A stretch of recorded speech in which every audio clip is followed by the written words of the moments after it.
এদিকে কোনো ব্যবসায়ীকে ফোন করে 50 লাখ আবার কারো কাছে 10 লাখ টাকা দাবি করে ব্যবসা করতে না দেওয়ার হুমকি দেয়া হচ্ছে মোবাইলে। মিরপুরের 4 স্টার গ্রুপ আর আশিক বাহিনীর এসব কর্মকাণ্ডে অতিষ্ঠ হয়ে সংবাদ সম্মেলন করেছেন এক ব্যবসায়ী। আশিক মাহমুদের আরেকটি প্রতিবেদন। মিরপুরের 4 স্টার গ্রুপ ও আশিক বাহিনীর সদস্যরা কতটা ভয়ঙ্কর, এই অডিও রেকর্ড তারই প্রমাণ। জি, আমি আশিক বলতেছি। আশিক এটা কি? জি হ্যাঁ, আপনার এটা কি আপনার রাসেল ভাই আর নসদ নামের একটা লোক, ওনারা চালানের ব্যবসা এটা? ওনারা আছে, স্টেক হোল্ডার আছে। শোনেন, জি জি আমি আপনারে বলি, এই আপনি মাসে 50,000 করে টাকা দিবেন আর একবারে দিবেন 10 লাখ, ঠিক আছে? ওইলে আপনি ব্যবসা চালান, নাহলে ব্যবসাটা বন্ধ করে দেন। শুধু এই ব্যবসায়ীকে নয়, গত কয়েকদিনে মিরপুরের এমন বহু ব্যবসায়ীকে ফোন করে চাঁদা চেয়েছে কিশোর গ্যাং লিডার আশিক। ভাইয়ের কি প্রজেক্ট করতেছে না এখানে? হ্যাঁ ভাইকে আপনার এই প্রজেক্টে কাজ কাম বন্ধ করে দিয়েছিলাম, খবর পাইছিলেন আপনি? হ্যাঁ হ্যাঁ, আপনারে বললে দিলাম, আপনার আগের বার বলা হয়েছে, আপনি শোনেন না। আপনি 50 লাখ টাকা দিবেন, দিয়া কাজ কাম চালু করবেন। এর আগে যদি কোনো কাজ কাম করছেন, আপনার যেই পোলাবান কাজ কাম করবো, একটা পোলাবানও সুস্থ থাকবো না। তাদের এমন হুমকিতে অতিষ্ঠ ইন্টারনেট ব্যবসায়ী নওশাদ। সকালে সেগুনবাগিচার ক্রাইম রিপোর্টার্স অ্যাসোসিয়েশনে সংবাদ সম্মেলন করেছেন তিনি। নওশাদের দাবি, দীর্ঘদিন ধরে তার ইন্টারনেট ব্যবসা দখলে নিতেই মুঠোফোনে চাঁদা দাবি সহ হুমকি দিচ্ছেন সন্ত্রাসী আশিক বাহিনীর প্রধান আশিক। আমার ভাইস্তার হাতে আমি ব্যবসাটা দিয়ে রাখি। আমার ভাইস্তাকে বলতেছে যে তোমার চাচাকে বলবা 10 লক্ষ টাকা দিতে, না হলে ব্যবসা করতে দিব না, ব্যবসা বন্ধ করো। পরে আবার ফোন করে বলতেছে এবার আমি আর ফোন দিব না। আমার ভাইস্তা ডাইরেক্ট বলে দিতে যে আপনাদেরকে কোনো ভুল ইনফরমেশন দিতে, এটা আমার এত ইউজার নাই। বলতেছে কি আছে, আমি আর ফোন দিব না, এবার তোমাদেরকে বুঝাই দিব। আমি কাউকে চাঁদা দিব না, আমি বেঁচে থাকতে আমি 1 টাকাও কাউকে দিতে পারবো না, আমাকে মেরে ফেলুক। 4 স্টার থেকেই কেউ আমাকে চাপ দিয়ে, আশিক তো একটা 4 স্টারই। এছাড়াও চাঁদা না পেয়ে 4 স্টার গ্রুপের সন্ত্রাসীরা আইনশৃঙ্খলা বাহিনীকে ব্যবহার করে দফায় দফায় তাকে হেনস্থা করছে বলেও অভিযোগ নওশাদের। ডিবি এসে পুরা আমাদের প্রত্যেকটা ফ্ল্যাট, এমন কোনো লোক নাই যা ছবি তুলে নাই। ছবি তুলে কাকে পাঠাচ্ছে একমাত্র সে জানে। এসপি আপনার শরীফ ভাই, তো উনি লোক অনেক ভালো, উনাকে চাপ দেওয়া হইতে যে নওশাদকে যেভাবে করুক একটা মামলা দেব, তো তিনি আমাকে ছেড়ে দিতে। তারপরে উনাকে বলা হইতে যে তুমি ছাড়লা কেন তাকে, আবার তো ওকে ধরতে হবে। তাই এটা কে বলতেছে? কোনো সন্ত্রাসী বলতেছে তাকে, কোনো তো ভালো লোক বলবে না। ফতে যে আমার নামে ক্লেম করছে, এই টার্গেট আমি বলছি তাদের লোক, এইটা মামুন ভাইদের লোক, ঠিক আছে? তাদের রূপেই চলে, ওর ছেলেও তাদের সাথে। দ্রুত এসব আসামিদের বিরুদ্ধে আইনগত ব্যবস্থা নেয়ার দাবি সবার। সত্য তদন্ত করে ওইটা করুক। আশিক মাহমুদ, ৭১, ঢাকা। রংপুরের চাঞ্চল্যকর 4 হত্যা নিয়ে যত তথ্য আসছে সবই পেশাদারিত্বের সঙ্গে খতিয়ে দেখবে পুলিশ।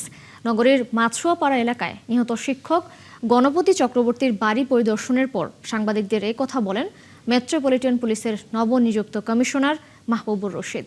শুক্রবার দুপুরে 4 হত্যাকাণ্ডের ঘটনায় গণপতি চক্রবর্তীর বাড়িতে যান তিনি। পুরো বাড়ি ঘুরে দেখেন তিনি। পরে তিনি সাংবাদিকদের জানিয়েছেন এই হত্যাকাণ্ডের বিষয়ে তদন্ত চলমান আছে।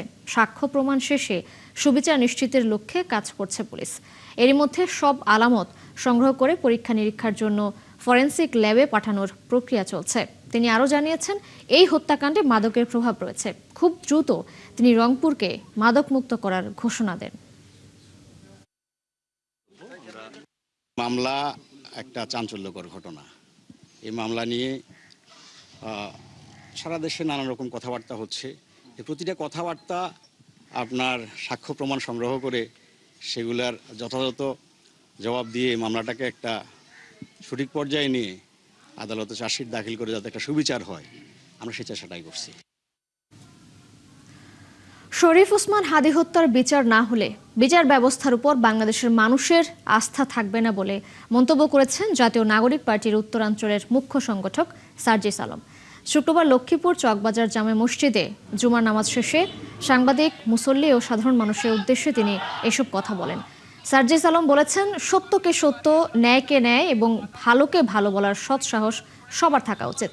তিনি বলেন, জুলাই গণঅভ্যুত্থানে প্রায় 1400 মানুষের জীবন দেওয়ার পর এখনও যদি গুলি করে মানুষ হত্যা করা হয়, তাহলে বুঝতে হবে ন্যায় ও ইনসাফ প্রতিষ্ঠার লড়াই এখনও শেষ হয়নি। বাংলাদেশও আমরা চাই। আমি যেই পেশায় থাকি, যেই দলের হই, যেই ধর্মের হই, আমার সাথে যদি অন্যায় হয় আমাকে ওই ন্যায় বিচার এই রাষ্ট্রের বুঝে দিতে হবে। নেপালে ভয়াবহ আকস্মিক বন্যা ও ভূমিধসে মৃতের সংখ্যা বেড়ে দাঁড়িয়েছে 475 জনে। এখনো নিখোঁজ প্রায় 1,500 মানুষ। চলছে উদ্ধার অভিযান। এর মধ্যে অন্তত 900 জনকে জীবিত উদ্ধার করা হয়েছে। বন্যায় অন্তত 17,000 শিশুর জরুরি মানবিক সহায়তার প্রয়োজন বলে জানিয়েছে ইউনিসেফ। এদিকে উদ্ধার অভিযানের মধ্যে নতুন করে দ্বিতীয় দফা বন্যার আশঙ্কা তৈরি হয়েছে। দর্শক, এ বিষয়ে আরও জানাচ্ছেন দেওয়ান মুবাশশিরা হোসেন। নেপাল ও তিব্বতের সীমান্তবর্তী হিমালয় অঞ্চলে ভয়াবহ আকস্মিক বন্যার পর তৃতীয় দিনের মতো চলছে উদ্ধার অভিযান।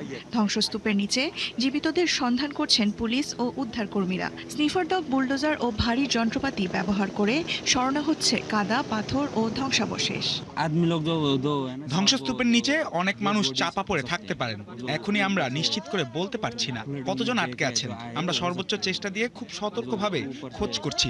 তবে পানির যে প্রবল স্রোত নেমে এসেছিল তাতে মানুষকে জীবিত উদ্ধারের সম্ভাবনা খুবই কম। আসলে ধ্বংসস্তূপের নিচে ঠিক কি আছে আমরা এখনো জানি না। উদ্ধার কাজ শেষ হলে পরিস্থিতি বোঝা যাবে। অনেক মানুষ এখনো নিখোঁজ রয়েছে। উদ্ধার কাজে সবচেয়ে বড় বাধা হয়ে দাঁড়িয়েছে যোগাযোগ ব্যবস্থা। দুর্গম উত্তরাঞ্চলে হেলিকপ্টারে করে পৌঁছে দেওয়া হচ্ছে জরুরি ত্রাণ ও চিকিৎসা সহায়তা। ত্রিশুলি এলাকার একটি হাইড্রো পাওয়ার টানেলে নিখোঁজদের সন্ধানে 2টি হেলিকপ্টার পাঠিয়েছে নেপাল সেনাবাহিনী। সেখান থেকে 3 শতাধিক কর্মীকে উদ্ধার করা হয়েছে। এরই মধ্যে উদ্ধার ও ত্রাণ কার্যক্রমে সহায়তা করতে কাঠমান্ডু পৌঁছেছে দক্ষিণ কোরিয়ার উদ্ধারকারী দল। এছাড়া চীনও 5 শতাধিক উদ্ধারকর্মী মোতায়েন করেছে। এদিকে জাতিসংঘের শিশু বিষয়ক সংস্থা ইউনিসেফ জানিয়েছে, নেপালে ভয়াবহ আকস্মিক বন্যায় অন্তত 17,000 শিশু জরুরি মানবিক সহায়তার প্রয়োজনের মধ্যে পড়েছে। রসুয়া, নোয়াকোট ও ধাদিং জেলায় শিশুদের শিক্ষা ও মানসিক সহায়তা সহ জরুরি স্বাস্থ্য, পুষ্টি, পানি ও স্যানিটেশন সেবা দিতে ইউনিসেফ $1,72,00,000 জরুরি তহবিল চেয়েছে। এরই মধ্যে উদ্ধার অভিযানের মধ্যেই দ্বিতীয় দফা বন্যার আশঙ্কা তৈরি হয়েছে। ফলে গিয়ারং বন্দর সহ আরো বেশ কিছু এলাকায় নতুন করে বড় ধরনের ক্ষয়ক্ষতির আশঙ্কা করা হচ্ছে। দেওয়ান মুবাশশিরা হোসেন, 71। নেপাল চীনের তিব্বত সীমান্তে আরও একটি বাঁধ ভেঙে নতুন করে ভয়াবহ বন্যা ও পাহাড় ধসের আশঙ্কা দেখা দিয়েছে। হিমবাহ ধসে তৈরি হওয়া ধ্বংসাবশেষের বাঁধে জমে থাকা পানি উপচে পড়ছে। ফলে উদ্ধার অভিযান বন্ধ করেছে চীন। নেপাল চীন সীমান্তে হিমবাহ ধসের পর তৈরি হয়েছে বিশাল জলাধার। ধ্বংসাবশেষ নদীর গতিপথ আটকে যাওয়ায় তৈরি হওয়া এই জলাধারে এখন জমেছে 25 লাখ ঘনমিটারের বেশি পানি। চীনা কর্তৃপক্ষ জানিয়েছে, পানির চাপ বাড়ায় জলাধারটি ইতিমধ্যেই উপচে পড়তে শুরু করেছে। বাঁধ ভেঙে গেলে নতুন করে বন্যার পাশাপাশি পাহাড় ধস ও তুষার ধসের আশঙ্কা রয়েছে। এই কারণে সব চীনা উদ্ধারকর্মী ও যানবাহনকে ঝুঁকিপূর্ণ এলাকা থেকে সরিয়ে নিরাপদ স্থানে রাখা হয়েছে। পরিস্থিতি পর্যবেক্ষণে 8 সদস্যের প্রকৌশলী দল কাজ করছে। ভাদ্রের গরমে অসহনীয় জনজীবন। এই অবস্থায় আবহাওয়া অফিস বলছে, সাময়িক বৃষ্টি স্বস্তি দিলেও আবার গরম অনুভব হচ্ছে। বাতাসে 90% পর্যন্ত আর্দ্রতাই অসহনীয় গরমের কারণ। তবে আগামী 24 ঘন্টায় সিলেট, চট্টগ্রাম, বরিশাল বিভাগের কিছু জায়গাতে বজ্রসহ বৃষ্টির পূর্বাভাস আবহাওয়া অফিসের। এদিকে নেপালের কারণে সরাসরি বাংলাদেশে প্রভাব পড়ার শঙ্কা নেই জানিয়েছে আবহাওয়া অফিস। শারমিন নীরার প্রতিবেদন। আকাশ পরিষ্কার, আবার হঠাৎ বৃষ্টির স্বস্তি স্থায়ী হচ্ছে না, কারণ বাতাসে জলীয় বাষ্পের পরিমাণ বেশি। শুক্রবার সকালে রাজধানী সহ দেশের বিভিন্ন অঞ্চলে বৃষ্টি হলেও তাপমাত্রা খুব একটা কমেনি। আবহাওয়া কর্মকর্তা জানান, 24 ঘন্টায় দেশের কিছু স্থানে বজ্রসহ বৃষ্টিপাত হতে পারে। আগামী 24 ঘন্টার আবহাওয়া পূর্বাভাসে যেটা বলা হয়েছে, রংপুর, ময়মনসিংহ, সিলেট এবং চট্টগ্রাম বিভাগের অনেক জায়গায়, আর রাজশাহী, ঢাকা, খুলনা এবং বরিশাল বিভাগের কিছু কিছু জায়গায় হালকা থেকে মাঝারি ধরনের বৃষ্টি অথবা বজ্রসহ বৃষ্টিপাতের সম্ভাবনা রয়েছে। এই সময় উপকূলে ঝোড়ো হাওয়ার পূর্বাভাস দিচ্ছে আবহাওয়া অফিস। বে অফ বেঙ্গলে একটা সার্কুলেশন আছে, এখনো যদিও সেটা লোয়ে পরিণত হয়নি। এর প্রভাবেও আমাদের উপকূলীয় এলাকায় একটু ঝোড়ো বাতাস, মেঘের পরিমাণটা বৃদ্ধি পেয়েছে। সিলেট, সুনামগঞ্জ অঞ্চলে বন্যার শঙ্কা আছে কিনা প্রশ্নের জবাবে বলেন, হাওড় অঞ্চলের হঠাৎ বন্যা সাধারণত আগাম বর্ষায় হয়। সাধারণত প্রি মনসুনে দেখা যায় যে আসাম বা ওই এলাকায় যদি বেশি বৃষ্টিপাত হয়, তার প্রভাবে যেটা হঠাৎ যে ফ্ল্যাশ ফ্লাড আমরা বলি, এটা হয়ে থাকে, আকস্মিক বন্যা হয়ে থাকে। তো ওই সময় এটার ক্ষতিকারক প্রভাবটা সবচেয়ে বেশি, কারণ ওই সময় মাঠে প্রচুর ফসল থাকে, বিশেষ করে ধান। আমাদের আপ স্ট্রিমে বিশেষ করে আসাম বা মেঘালয়ের দিকে যদি প্রচুর বৃষ্টিপাত হয়, তখন হয়তো বা ওই ওয়াটার লেভেলটা রাইজ করবে, যে একেবারে বিস্তীর্ণ এলাকার ফসল ডুবে যাবে বা এরকম ক্ষতি হওয়ার সম্ভাবনা এই মুহূর্তে কম।